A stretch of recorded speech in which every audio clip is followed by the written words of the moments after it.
এইরকম উন্নাসিক অপদার্থ মুখ্যমন্ত্রী তার প্রশাসন পায়নি।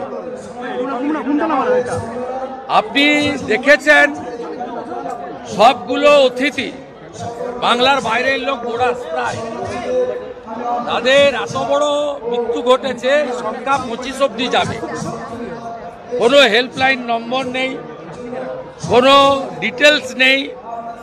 পুরো সরকারটাকে দীঘাতে তুলে নিয়ে এসছে, মাংস মাছ খাচ্ছে, চটি পরে সাংস্কৃতিক কেন্দ্রকে মন্দির বলে চালাচ্ছে। এ পাপ রাখার জায়গা নেই। জগন্নাথ দেবের মূর্তি ঢুকিয়েছে আর চটি পরে ঘুরছে, তো ধ্বংস হবেই। দাদা, এতগুলো মৃত্যুর জন্য কাকে দায়ী করবেন? মমতা ব্যানার্জি। মমতা ব্যানার্জি, কারণ উনি বলেন আমি সব 294টায় আমি প্রার্থী, একটাই পোস্ট, বাকি সব ল্যাম্প পোস্ট। যা হবে দায়িত্ব আপনার। কতগুলো হোটেলে এটা হলো, যৌতুকগৃহ বানিয়েছে কলকাতা এবং বিশেষ করে বড় বাজার এলাকায়। 9:10 আমি এক স্যান্ডেলে দিয়েছি, 9:30 প্রধানমন্ত্রী শোক প্রকাশ করে তার রিলিফ ফান্ড থেকে কম্পেনসেশন ঘোষণা করেছেন। আর সি ইজ রিলাক্টেন্ট। চটি চাটা চাকর বাকর ভাতাজীবীদের নিয়ে ফুর্তি মারাচ্ছেন দীঘাতে। কে এর উত্তর দেবে? উত্তর কে দেবে? উত্তর কে দেবে? পশ্চিমবাংলায় মানুষ ভোট দিতে পারে, আর যারা ভোটও দিতে পারে না তারা তো নিজেদের 500 টাকায় বিক্রি করে। আর মুসলিমরা অন্ধের মতো মমতাকে ভোট দেয়, যেহেতু তাদেরকে তুষ্টিকরণের রাজনীতির মধ্য দিয়ে তিনি প্রোটেকশন দেন। তো সরকারটাকে দীঘায় তুলে নিয়ে এসছে, 28 কোটি টাকার অ্যাডভার্টাইজমেন্ট দিয়েছে, 300 কোটি টাকা প্রতিষ্ঠা করেছেন। একজন পুরী থেকে রাজেশ বাবু বলে কাকে ডেকে এনেছেন অর্থের বিনিময়ে। আর রাহুল যাদব, টিকি রাখলেই সবাই ইস্কন হয় না, সবাই শ্রীলা প্রভুপদ শিষ্য হয় না। ওনার নাম রাহুল যাদব, রাধারমনের নাম।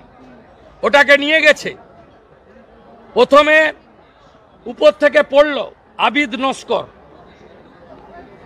আপনি বলুন, সনাতনী মন্দিরের ধাঁচে নির্মাণ ঠাকুর প্রতিষ্ঠা করছো, সেখানে সনাতনীর বাইরে লোককে ব্যবহার করলে কি হয়?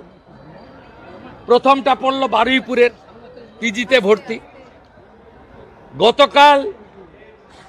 গত পরশু পড়েছে দেগঙ্গার আরেকটা মিস্ত্রি। সম্পূর্ণভাবে পাপ কাজ করছেন, তাই ঈশ্বর এগুলো মেনে নিচ্ছেন না। আজকে ডিভিশন বেঞ্চে রাজ্যের কৌশলীরা দৌড়লেন এই অনুষ্ঠান, যেটা এখন প্রায় শেষের পথে, সেটা যাতে অনুমতি না দেওয়া হয়, তাই তারা সৌমেন সেনের ডিভিশন বেঞ্চে গেছিল। আদালত বলল প্রোগ্রাম শুরু হয়ে গেছে, আমরা কি করব? তাতে কার্যত রাজ্যের কৌশলীরা বলে এ জ্বালা, ভীষণ জ্বালা। শাস্তে এসেছিল হিন্দু, আমরা বানিয়ে দিয়েছি আজকে জালি হিন্দু। জয় শ্রীরাম। জালি হিন্দু, মমতা জালি হিন্দু। মমতা জালি হিন্দু রেড রোডে হিজাব পরে প্রেয়ারে যায়। মমতা মহাকুম্ভকে মৃত্যু কুম্ভ বলে, মমতা হিন্দু ধর্মকে গান্ধা ধর্ম বলে, মমতা জালি হিন্দু। এটা একমাত্র বিজেপি পাঠায়। পার্লামেন্টের দিকে তাকিয়ে দেখবেন, সেখানে অন্তত 10 জন সাধু যারা উপযুক্ত, তারা সেখানে নির্বাচিত হয়ে গেছে। সেই কারণেই সবচেয়ে অন্যতম বড় সন্ন্যাসী যোগী আদিত্যনাথজি ভারতবর্ষের সবচেয়ে বড় রাজ্যের মুখ্যমন্ত্রীর দায়িত্ব নিয়েছেন। সাধু সন্ত সমাজ যদি দেশ সেবার কাজে রাজস্থান, উত্তরপ্রদেশ, মধ্যপ্রদেশের মতো এখানেও এগিয়ে আসেন, বাবা বালকনাথের মতো, উমা ভারতীর মতো, সাধ্বী নিরঞ্জনা জ্যোতির মতো, আমি অন্তত বাংলার একজন হিন্দু হিসেবে স্বাগত জানাবো। আমি মমতা ব্যানার্জির মতো 30 দিন রোজা রাখার পরে যে নামাজ হয় রেড রোডে, আমি কোনোদিন অন্য ধর্মে পার্টিসিপেট করি। আমি কাউন্সিলর, এমএলএ, এমপি হয়েছি। আমি নিশ্চিতভাবে আমি মমতা ব্যানার্জির মতো এইরকম কাপড় দিয়ে, এরকম কাপড় লাগিয়ে কানের পাশ দিয়ে এরকম করে হিজাব করিনি। আমি আমি আমি ইফতারে গেছি, ভাত খেয়ে গেছি এবং টুপি আমি পরিনি, আমি রুমাল মাথায় দিতাম।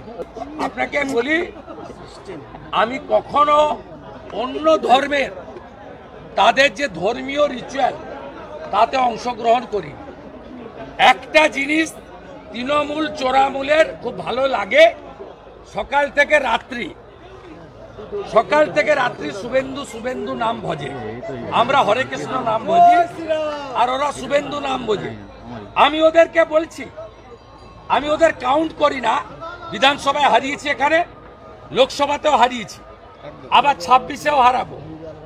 আমি মমতা ব্যানার্জি অটল বিহারী বাজপেয়ীর পা ধরে বসে আছে, এরকম 1000 ছবি আমিও কালকে লাগিয়ে দিতে পারি। মমতা ব্যানার্জি লালকৃষ্ণ আদবানির জুতো ধরে বসে আছে, এরকম ছবিও 1000টা আমার কাছে আছে। কংগ্রেস যখন লাথি মেরে তাড়িয়েছিল এই চোর মমতাকে, তখন মহামানব অটল বিহারী বাজপেয়ী আশ্রয় দিয়েছিল 98 সালে। অর্থাৎ এইসব পুরনো কাসুন্দি ঘাটলে এত দুর্গন্ধ ওদের বেরোবে, ওরা ঘর থেকে বেরোতে পারবে না। কাঁচের ঘরে বসে ঢিল ছুড়বেন না।